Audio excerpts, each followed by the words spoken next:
Welcome and thanks for tuning in. My name is Mikkel Kristiansen and I work at the Center for Contemplative Science and Compassion-Based Ethics, or the Compassion Center in short, at Emory University, where I'm involved with the development and international implementation and scaling of the C-Learning program. And today I'm going to speak about the C-Learning program. I'm going to give you a brief introduction to the program, and in particular I'm going to speak about the aspect of ethics and compassion that's fundamental to C-Learning. So C-Learning, or Social, Emotional and Ethical Learning, is a K-12 education program providing educators all over the world with a comprehensive framework for cultivating social, emotional and ethical competencies. It also provides an age-specific curriculum for K-12 education, as well as a support structure for educator preparation, facilitator certification, and ongoing professional development. C-Learning places itself within a very rich educational context and builds on the evidence-based work of social emotional learning, mindfulness education, contemplative education, peace education, and more. And it also adds significant value by drawing in new developments in educational practices and scientific research, including attention training, the cultivation of compassion for self and other, resilience skills based on trauma-informed care, system thinking, and ethical discernment. And today I'm going to speak to all of those aspects of the curriculum, but in particular, I'm going to focus on ethics. But before that, I would like to start by sharing a personal story. I come from a family of teachers. My mother is a preschool teacher. My father is a special education teacher. My sister is teaching in middle school, and I've been teaching at all levels from preschool to middle school.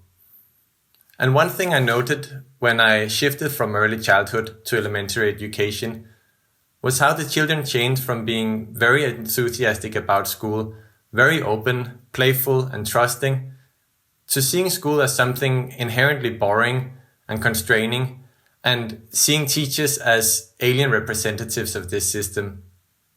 And at the same time, I noted that the dynamics of the children also changed. There were more conflicts. They became increasingly mean to each other. And rather than decreasing as they continued through the educational system, this attitude and behavior actually seemed to increase.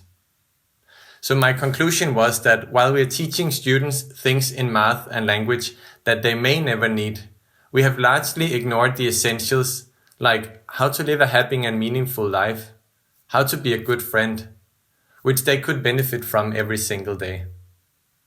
It was then I was introduced to the Dalai Lama's vision for secular ethics in education and to C-Learning. And for the Dalai Lama, education forms a key part of his vision for a better world. In fact, he has stated several times that this is his number one commitment to promote basic human values and what he calls secular ethics in all areas of society and especially in education. He also calls this an education of the mind and the heart. And he's absolutely convinced that we can actually talk about and teach these values or ethics in a completely universal and secular way. That is, ethics doesn't only have to be taught in a religious way. And secular here doesn't mean anti-religious. The Dalai Lama himself is a very religious person, and he's not suggesting that anyone should give up their religion.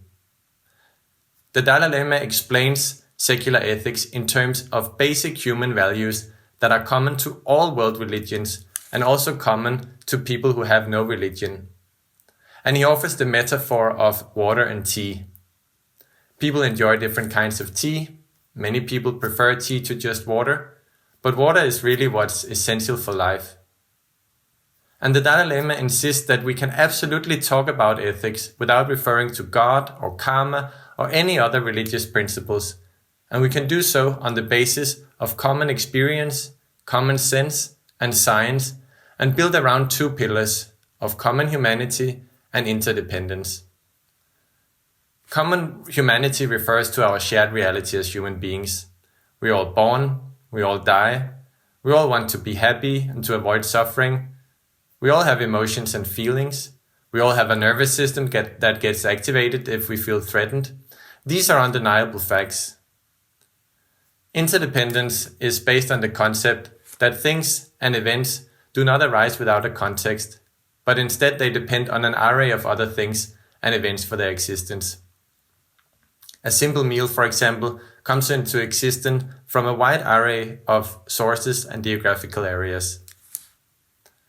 The concept also refers to the interdependent social reality in which we exist, and recognized how all individuals exist within a system's context and how they affect and are affected by that context.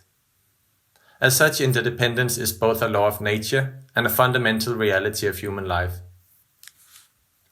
On those two pillars of common humanity and interdependence, we can build an entire ethical system because all the different values of generosity, compassion, empathy, forgiveness, self-discipline, honesty, gratitude, they all come down to common humanity and interdependence. And this is basically C-learning. As you will see, C-learning is a social emotional learning program, it's a mindfulness education program, it's a contemplative education program, but its original intention is first and foremost to bring secular ethics into education. Now I would like to take a moment to introduce you to the C-learning framework and curriculum. As I mentioned before, C-learning is both a comprehensive framework and a curriculum to teach awareness, compassion, and ethical engagement. At this point, we offer the C-Learning Companion as a guide to this framework, as well as an age-specific curriculum for early elementary, late elementary, and middle school, and a high school curriculum is on its way. All of these resources can be downloaded for free on our website. The Companion explains the framework, pedagogical model, and key concepts of C-learning, and also includes a guide to classroom implementation.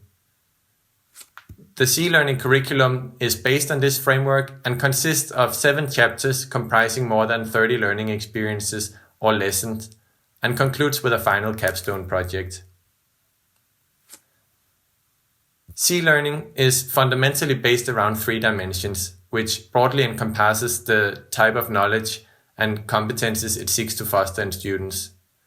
Those 3 dimensions are awareness, compassion, and engagement. In order to take constructive action, whether individually or collectively, the first thing is to become aware of the issue of the problem. That's awareness. Second, one must care and develop an emotional investment that generates a motivation to act. That's compassion. And finally, one must act skillfully. That's engagement. This also parallels the idea of the head, the heart, and the hands. And furthermore, these 3 dimensions can be approached in 3 domains or 3 levels. The 3 domains are the personal, the social, and the systems domain. And together this generates 9 fields. At the personal domain you find attention and self-awareness, self-compassion, and self-regulation. At the social domain you find interpersonal awareness, compassion for others, and relationship skills. And finally, at the systems level, you find appreciating interdependence, recognizing common humanity, and community and global engagement. This framework builds on the evidence-based work of social emotional learning and parallels the model suggested in Daniel Goleman and Peter Senke's book, The Triple Focus, a focus on self, a focus on others, and a focus on interdependence and systems. And as I mentioned before, C-learning places itself within a very rich educational context and builds on the evidence-based work of social emotional learning, mindfulness education, contemplative education, peace education, and more, and at the same time it adds significant value. One of the values that C-learning adds, and that's fundamental to the C-learning curriculum, is that of compassion and ethics. It's really at the heart of the C-learning program. And compassion is not a luxury. It's actually fundamental to our own well-being and the well-being of others. And compassion and kindness in the learning environment matter profoundly to the children's physical health and well-being, and even to academic performance. Compassion in C-learning refers both to self-compassion and compassion for others. Another important feature of C-learning is its adherence to constructivist pedagogical principles. And if we refer back to the definition of secular ethics, we saw that it was based on common experience, common sense, and science. So it's not a truth that comes from one religion or one ideology or even from one teacher. Rather, it's kind of a negotiated space. So our approach to ethics has to be constructivist. It has to involve the active participation of educators and students. Students and educators have to come to their own conclusions and insights for true transformative learning to take place, which is ultimately the goal of C-learning. This also connects to the cultural responsiveness of the program. It has to be meaningful to the audience. Therefore, it has to be translated into multiple languages. It also has to be adapted to multiple cultural contexts, for instance by integrating local examples, images, and stories. Otherwise, it's just about imposing a foreign program on the students and educators. And I think this is rather unique for C-learning compared to other SEL and mindfulness programs. And I have to say that we are still finding out what the right balance is between fidelity to the program and cultural contextualization. C-learning also draws on the last 10 to 15 years of research in mindfulness education and integrates a variety of practices for cultivating focused attention and awareness of our own body, thought, feelings, and emotions, as well as those of others. By learning to attend to one's own inner states, to the presence of others, and to wider systems, one is able to develop what Daniel Goleman calls inner, other, and outer focus. I personally think this is a key concept of the program and something you don't really find in most other SEL and mindfulness programs.